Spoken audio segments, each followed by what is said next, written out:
The Galactic Academy of Unified Species prided itself on its structure, order, and discipline. Every cadet, regardless of origin, was taught the clean precision of strategy and the elegance of formation. To them, combat was a science, numbers and angles, tactics and predictability. That was, at least, until the humans arrived. It started with a simple exchange program. One Earthborn cadet, Lieutenant Marcus Hale, was invited to demonstrate human warfare methodology before an audience of mixed alien students and instructors.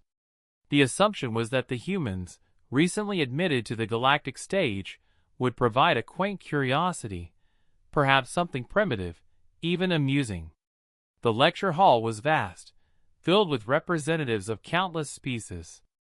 Slender Iraq leaned on their crystalline limbs, noting down observations in fractal scripts.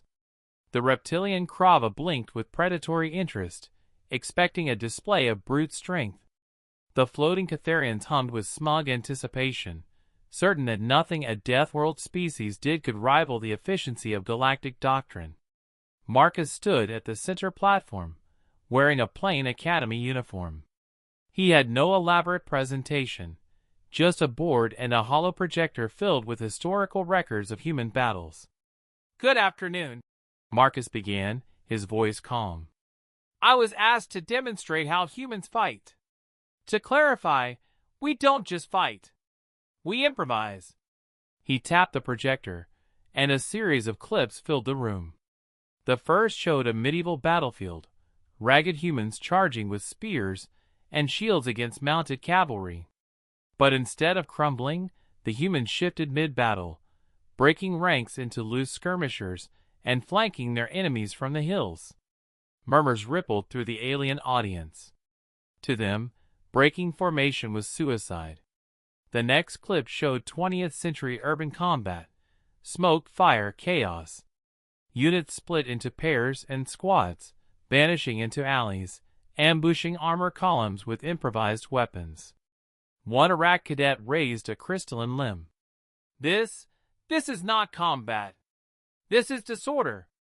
Where is the command structure? Where is the elegance?" Marcus smiled faintly. "In human combat, order is useful until it's not. Chaos is a weapon, too." He tapped again. The scene shifted to space. Battered human fleets, outnumbered 3-1, scattering like a broken mirror. To the aliens, it looked like defeat.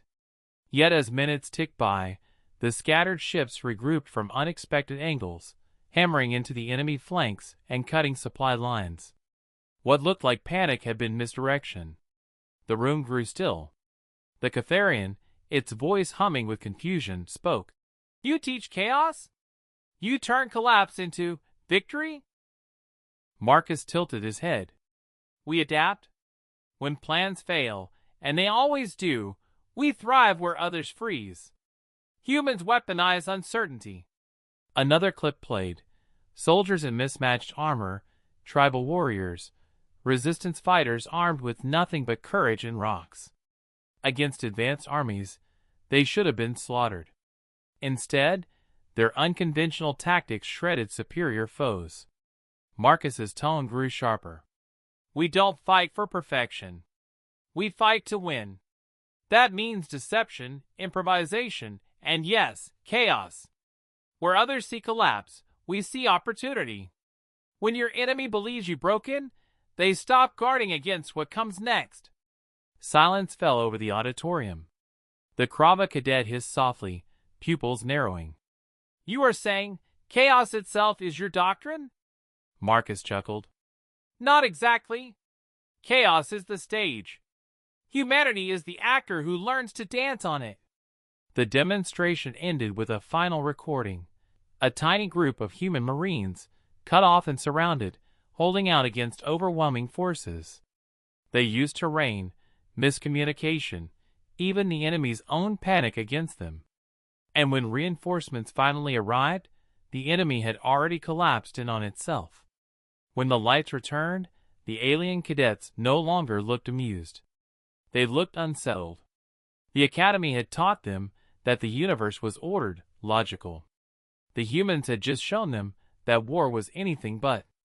As the audience filed out, one instructor whispered to another, "If their chaos is a weapon, how do you defend against it?" The answer came not from Marcus, but from a veteran Zarathi general seated in the back. The elder warrior's mandibles clicked with grim respect. "You don't," he said. "You pray the chaos is not aimed at you.